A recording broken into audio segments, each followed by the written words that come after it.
चाल बराबर है x माइनस 2, इसको लिखें किलोमीटर और ये है किलोमीटर प्रति घंटा, प्रति घंटा,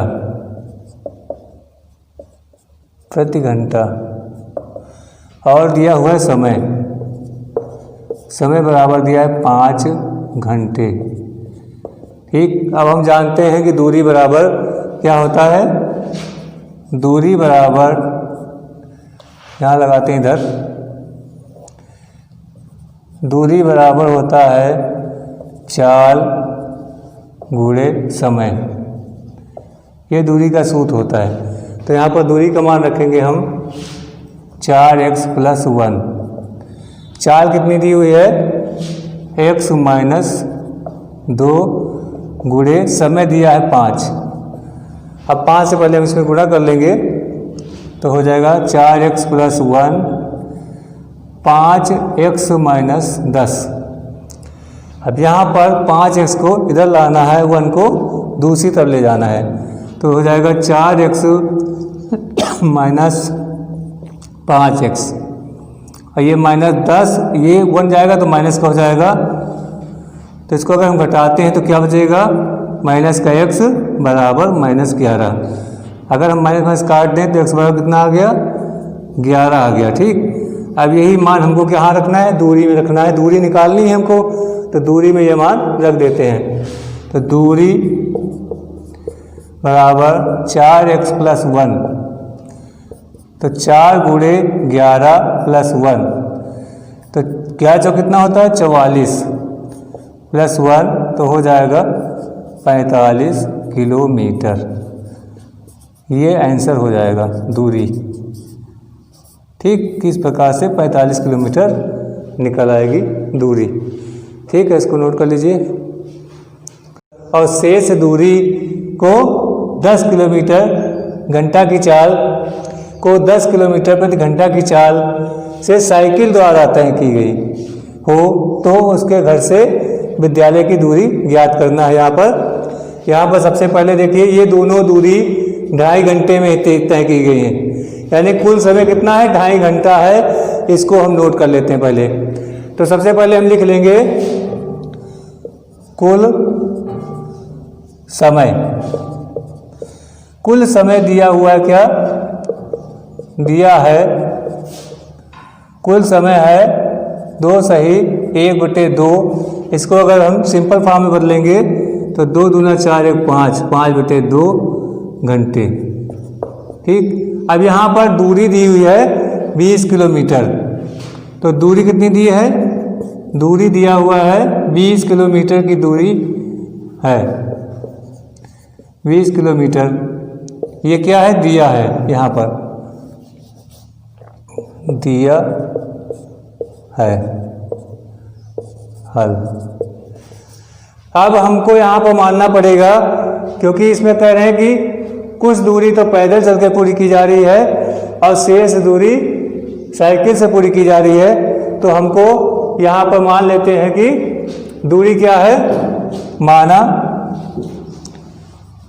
माना वह दूरी x किलोमीटर है।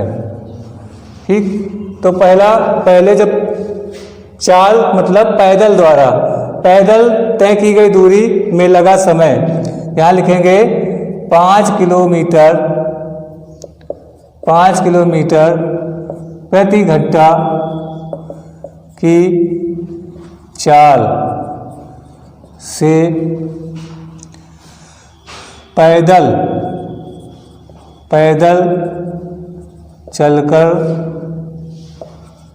चलकर तय दूरी में लगा समय कितना हो जाएगा, हम जानते हैं समय बराबर क्या होता है, दूरी बटे चाल। इसका मतलब हो जाएगा x/5। ये हो जाएगा 1 नंबर। कुछ दूरी इन्होंने कहा था, वो दूरी हमने x मान ली। अब इसके बाद यहाँ पर दूसरी कंडीशन कह रहे हैं कि 10 किलोमीटर प्रति घंटा की चाल से साइकिल द्वारा शेष दूरी तय करता है। ठीक, तो यहाँ पर लिखेंगे 10 किलोमीटर प्रति घंटा की चाल से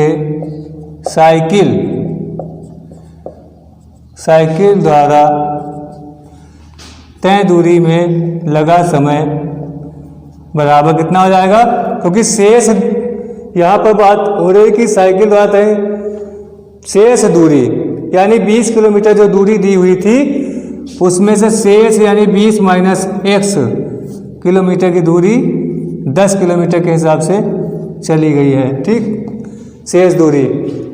अब हमको निकालना है यहाँ पर उसके घर से विद्यालय की दूरी यानी x का मान निकालना, कितनी दूर विद्यालय है। तो हम क्या करेंगे, इसको क्या करेंगे, जोड़ देंगे। ये कुल समय कितना लगा है, दोनों दूरी माने दोनों मतलब पैदल और साइकिल के द्वारा तय करने दूरी में कितना समय लगा है, 2.5 घंटा। तो लिखेंगे कुल समय बराबर x प्लस 5 और 20 माइनस x बटे 10। और इधर कितना समय है, 5/2। इसी को सॉल्व करना है। यहाँ पर 5 10 का एलसीएम लेंगे 10 हो जाएगा। तो यह 10x 5 दूनी 10 2x हो जाएगा यानी कि प्लस 10 एकम 10 यानी 20 माइनस x। अब इसको सॉल्व करते हैं। यहाँ पर 10 इधर गुणे में आएगा, 5 गुणे 10/2। इधर 2x से x घटेगा तो x बचेगा यहाँ पर प्लस 20। इसको अगर हम सॉल्व करते हैं तो कितना आएगा, 2 पंचे 10 यानी 5 गुणे 5 आ जाएगा। यहाँ पर इधर लिख रहे हैं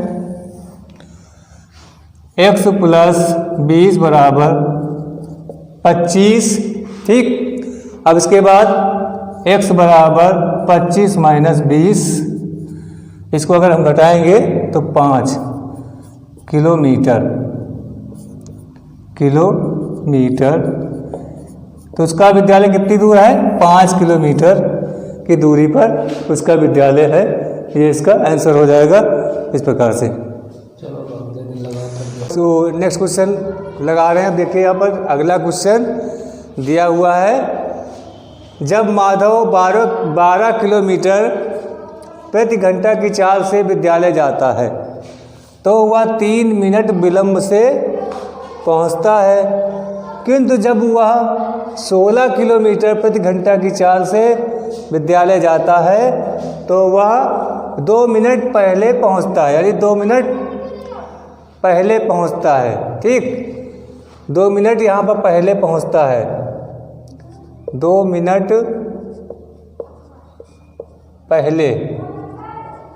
पहले पहुंचता है।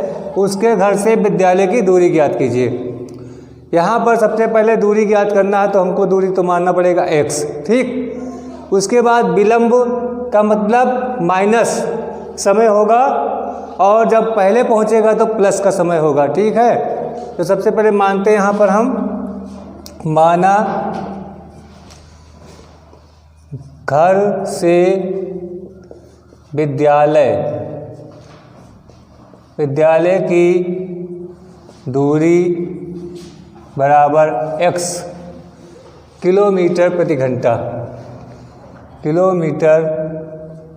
x को हम किलोमीटर ही मानेंगे क्योंकि दूरी हमेशा किलोमीटर मीटर में ही होती है। अब पहले 12 किलोमीटर की चाल से क्या समय लगता है इसको बनाते हैं, इस समीकरण को हम बनाते हैं। तो हम लिखेंगे कि 12 किलोमीटर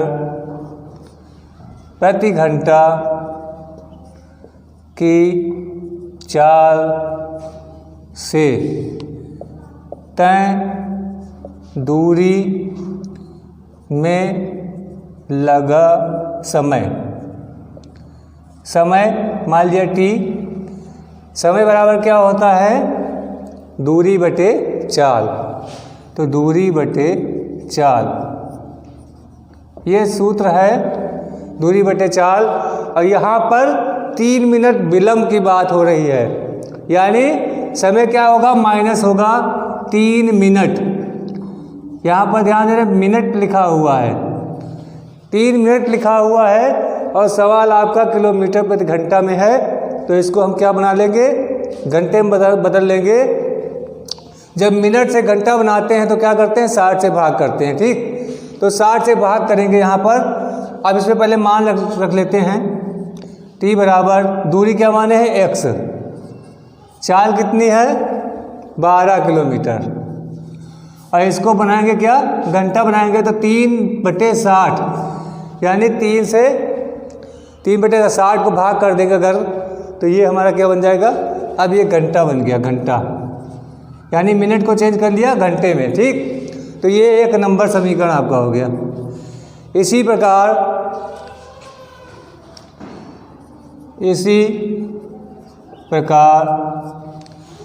16 किलोमीटर प्रति घंटा की चाल से, ठीक, तय दूरी में लगा समय t बराबर, यहाँ पर दूरी कितनी है x है और चाल कितनी है 16। अब 16 किलोमीटर की चाल से चल रहा है तो 16 लिख लेंगे और माइनस यहाँ पर पहले पहुँच रहा है, इसका मतलब समय क्या हो जाएगा, प्लस हो जाएगा। जब पहले पहुँचता है तो जुड़ जाएगा समय, और कितना मिनट पहले, 2 मिनट पहले, तो 2 मिनट को हमने यहाँ पर घंटे में बदल लिया, यानी 60 से भाग, इस प्रकार से, ठीक। 60 से भाग दे देंगे तो ये हमारा घंटा बन जाएगा। अब इसके बाद इसको समीकरण 1 और 2 में अगर हम देखते हैं तो t का मान 1 समान है, यानी t बराबर समीकरण 1, 2 को हम लिख सकते हैं। इसको नोट करिए, आगे देखिए।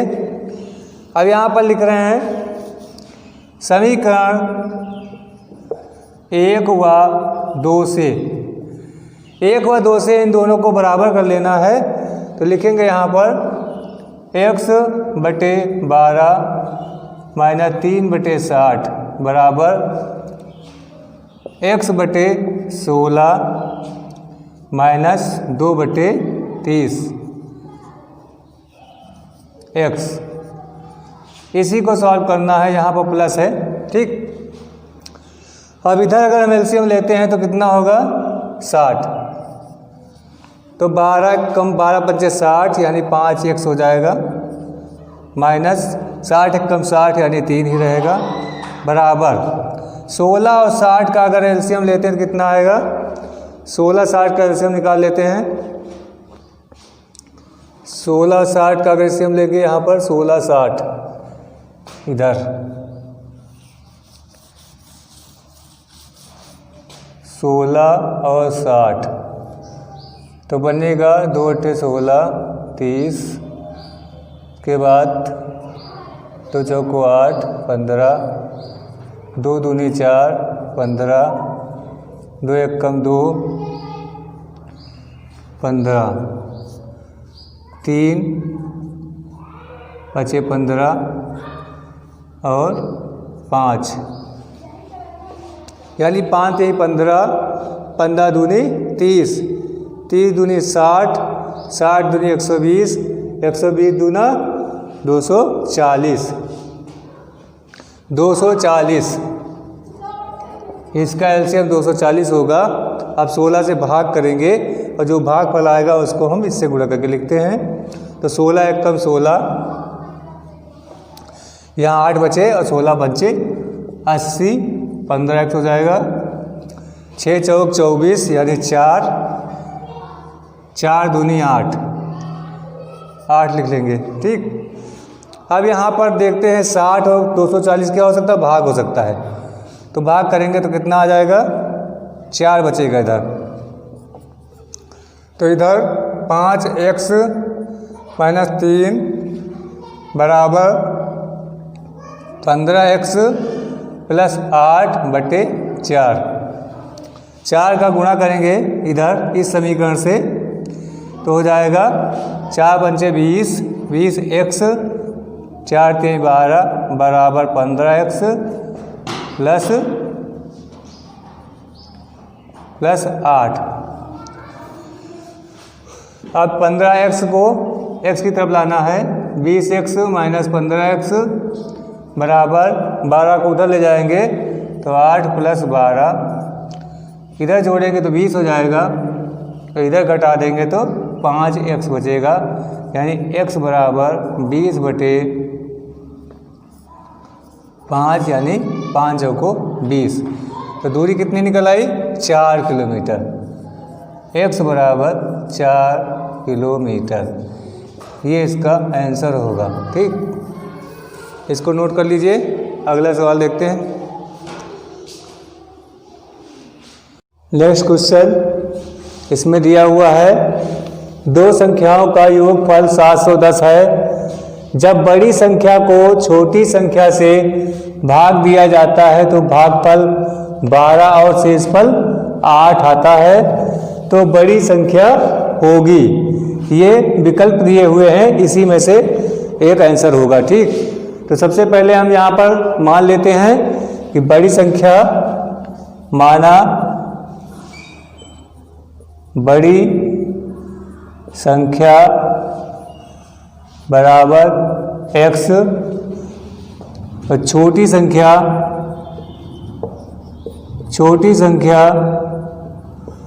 बराबर y। अब प्रश्न कह रहा है कि दोनों का योगफल 710 है, यानी x प्लस y बराबर 710। ये एक समीकरण बन गया। अब आगे देखते हैं। यहाँ पर सवाल कह रहा है कि बड़ी संख्या को छोटी संख्या से भाग दिया जाता है तो भागफल 12 और शेषफल 8 आता है। तो यहाँ पर भागफल दिया है, शेषफल दिया है और छोटी संख्या को बड़ी संख्या से भाग किया जाता है। तो हम जानते हैं कि भाज्य बराबर होता है भाजक गुणे भागफल प्लस शेषफल के। ये भाग का फार्मूला है। तो इसमें भाज्य क्या है? बड़ी संख्या को भाग किया जा रहा है, तो बड़ी संख्या क्या है? भाज्य है। तो इसका मतलब x बराबर भाजक क्या है? छोटी संख्या जिससे भाग दिया जाता है। ठीक, तो ये क्या हो जी? मतलब भाजक जिससे भाग दिया जाता है उसको भाजक बोलते हैं। तो ये छोटी संख्या हो जाएगा y गुणे भागफल यानी 12 प्लस शेषफल 8। इस प्रकार से एक समीकरण बन रहा है। उसके बाद हम क्या करेंगे? 12y का पक्षांतर कर लेंगे, तो आ जाएगा हमारा x माइनस 12y बराबर 8। ये समीकरण नंबर 2 बन जाता है। अब हम क्या करेंगे? समीकरण 1 व 2 को घटा देंगे। ठीक, तो समीकरण 1 को 2 को 1 के नीचे लिखते हैं। यहाँ पर समीकरण 1 व 2 को घटाने पर तो लिखते हैं समीकरण नंबर 1 x प्लस वाई बराबर 710 और x माइनस 12y बराबर 8। इसको घटाएंगे। जब इसको घटाएंगे तो यहाँ पर ये माइनस का प्लस का चिन्ह हो जाएगा और यहाँ पर माइनस।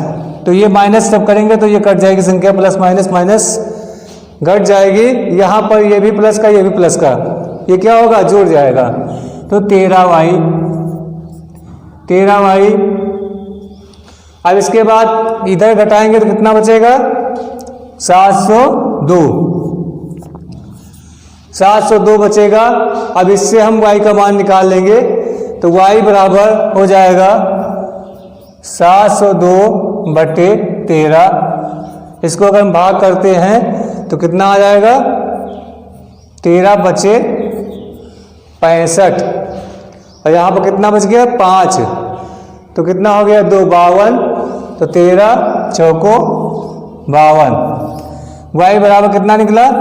54 निकला। ठीक, अब यहाँ पर हमको बड़ी संख्या निकालनी है तो हम इसका मान समीकरण नंबर 1 में रख देंगे तो बड़ी संख्या हमको प्राप्त हो जाएगी। तो बड़ी संख्या निकाल लेते हैं, इसको नोट कर लीजिए।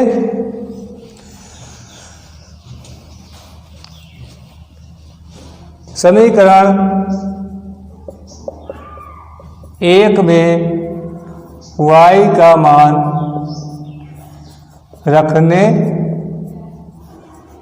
पर समीकरण नंबर 1 x प्लस वाई बराबर 710, तो x प्लस वाई कितना निकला 54 बराबर 710, तो x बराबर 710 माइनस 54, इसको अगर हम घटा देंगे कितना आ जाएगा, 10 में से 4 गए 6, यहाँ पर 0 यानी 10 फिर हुआ, 10 में से 5 गए 5, यहाँ पर 656 आंसर हो जाएगा 656, यानी खा नंबर विकल्प सही होगा।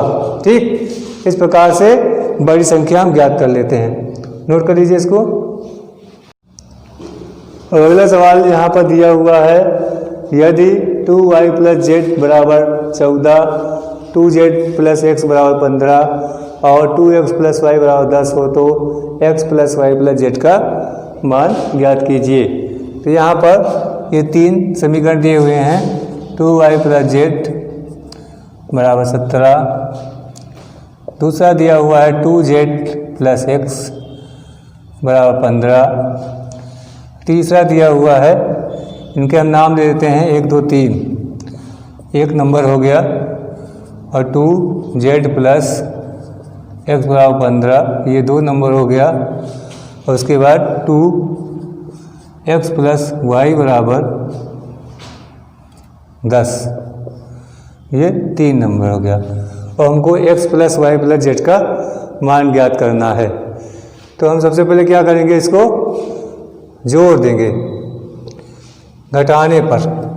तो समीकरण 1 2 व 3 को घटाने पर, अब यहाँ पर घटाते हैं। सबसे पहले लिखेंगे 2y plus z minus 2z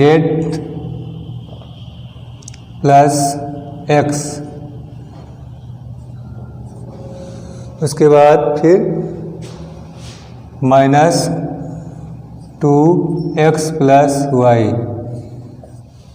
इस प्रकार से लिखने पर बराबर 17 माइनस 15 माइनस 10। इनको अगर हम घटाएंगे यहाँ पर तो 2y प्लस जेड माइनस कितना हो जाएगा 2z प्लस, फिर ये भी माइनस का हो जाएगा माइनस x, फिर 2x प्लस, फिर इस प्रकार से, यानी 2y plus z minus 2z minus x minus 2x minus y बराबर, इनको अगर हम हल करते हैं यहाँ पर तो 17, ये जुड़ जाएगा 25।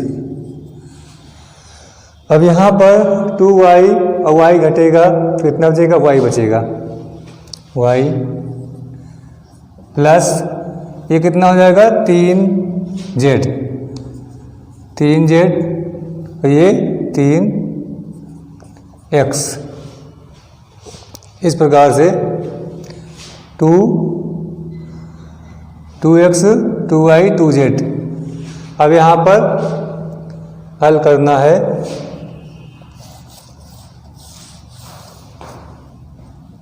प्लस जोड़ने पर 2y plus z 2z plus x 2x plus y बराबर 25 हो जाएगा। 2 यानी 3y प्लस 3z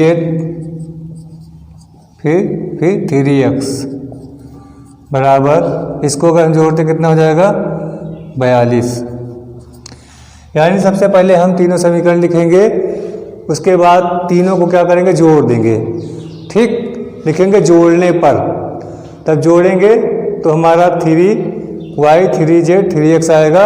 इसमें 3 सब में से कॉमन ले लेते हैं और इनको क्रम से लिख देते हैं x plus y plus z बराबर 42। 3 को हम दूसरी तरफ पछा दाएं तरफ भेजेंगे तो बटे में हो जाएगा, तो क्या आ जाएगा x plus y plus z बराबर 42 बटे 3।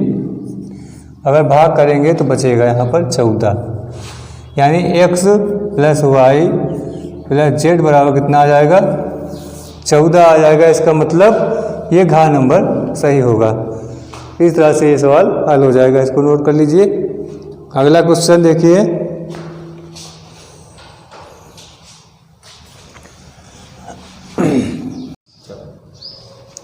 हाँ यहाँ पर नेक्स्ट क्वेश्चन दिया हुआ है, समीकरण x माइनस बी माइनस सी बटे ए प्लस एक्स माइनस सी माइनस ए बटे बी प्लस एक्स माइनस ए माइनस बी बटे सी बराबर 3 दिया हुआ है।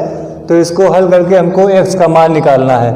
x का मान इन विकल्पों में, मतलब जो ये दिए हैं विकल्प, इसी में से एक निकालना है। ठीक, तो सबसे पहले इसको हम सॉल्व करते हैं। इस 3 का हम 3 मतलब 1 1 1 3 संख्या में इसको बांट देते हैं 1 1 1। ठीक, तो लिखेंगे यहाँ पर x माइनस बी माइनस सी बटे ए प्लस एक्स माइनस सी माइनस ए बटे बी प्लस एक्स माइनस ए माइनस बी बटे सी 1 प्लस 1 प्लस 1।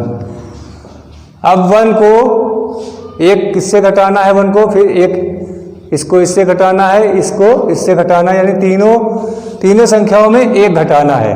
ठीक, तो यहाँ पर हम लिखते हैं सबसे पहले x माइनस बी माइनस सी बटे ए माइनस 1 कर लेते हैं माइनस 1। ठीक, ये हो जाएगा एक का आपका प्लस x माइनस सी माइनस ए बटे बी माइनस 1, ये दूसरा हो जाएगा प्लस x माइनस ए माइनस बी बटे सी माइनस 1, यानी तीनों एक का हमने पक्षांतर कर लिया इधर, तो इधर माइनस के हो गए। अगर हम इनको फिर से उधर भेजते हैं तो फिर प्लस के हो जाएंगे, 3 हो जाएंगे। ठीक, अब इसको सॉल्व करते हैं। एक ऐसे एक से गुणा होगा, कितना हो जाएगा x माइनस बी माइनस सी माइनस ए बटे ए, ये हो जाएगा।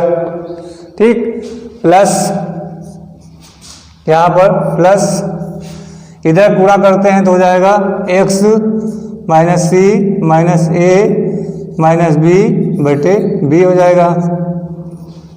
ठीक, अब यहाँ पर भी प्लस x माइनस ए माइनस बी माइनस सी बटे सी, इस तरह से सी का गुणा करने पर हो जाएगा। अब यहाँ पर हम देखते हैं कि x माइनस बी माइनस सी, यानी ये ऊपर के अंश क्या है, सब में बराबर है। ठीक, तो हम क्या करेंगे कॉमन ले लेंगे। तो आगे देखिए यहाँ पर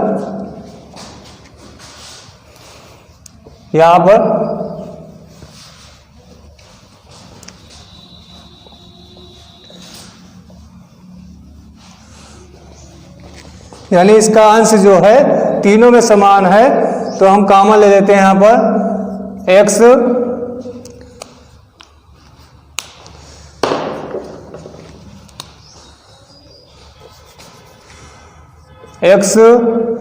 माइनस, इसको एक क्रम में भी लिख लेते हैं a माइनस बी माइनस सी। ये तीनों में जब कॉमन हो जाएगा तो क्या बचेगा अंदर, 1 बटे ए प्लस 1 बटे बी प्लस 1/c ये आपका इसमें बचता है, 1/a plus 1/b plus 1/c इस तरह से बराबर 0। अब ये संख्या इसके साथ गुणे में है। अब इसका पूरी संख्या का इधर पक्षांतर कर दे 0 की तरफ, तो ये 0 के साथ क्या होगा, ये बटे में चला जाएगा। ठीक, पूरी संख्या बटे में चली जाएगी तो 0 से भाग हो जाएगा, तो क्या बचेगा इधर पूरा 0 ही हो जाएगा। ठीक समझे, क्योंकि यहाँ गुणे में है, इसका हम पक्षांतर करेंगे तो ये उधर बटे में चली जाएगी संख्या, तो इसका मतलब ये पक्ष भी उधर 0 हो गया। और यहाँ पर क्या बचता है, x, यहाँ पर माइनस कॉमन ले लेते हैं अगर, तो अंदर बचेगा a plus b plus c इस तरह से, और इधर क्या हो गया बराबर 0। ठीक, चूंकि ये संख्या यहाँ पर गुणे में थी, ये ध्यान दे रहे गुणे में थी पूरी संख्या एक, इसका उधर पक्षांतर किया तो ये 0 भाग में चली गई, मतलब 0 हो गया इधर का हिस्सा। तो यहाँ पर क्या बचा minus a plus b plus c। अब माइनस की संख्या का हम पक्षांतर कर देंगे तो ये संख्या प्लस की हो जाएगी, इसका मतलब x बराबर a plus b plus c ये आंसर हो जाएगा। ठीक, यानी x का मान कितना निकला, a plus b plus c, यानी ये दूसरा विकल्प सही होगा। ठीक, इसको नोट कर लीजिए। ये चैप्टर खत्म हो गया दक्षता अभ्यास। इसी के साथ ये दक्षता अभ्यास क्लास 7 का खत्म हो गया है, और इसको फिर से रिवीजन करना है आपको, और वीडियो को भी लाइक व सब्सक्राइब करें। ठीक है, थैंक यू।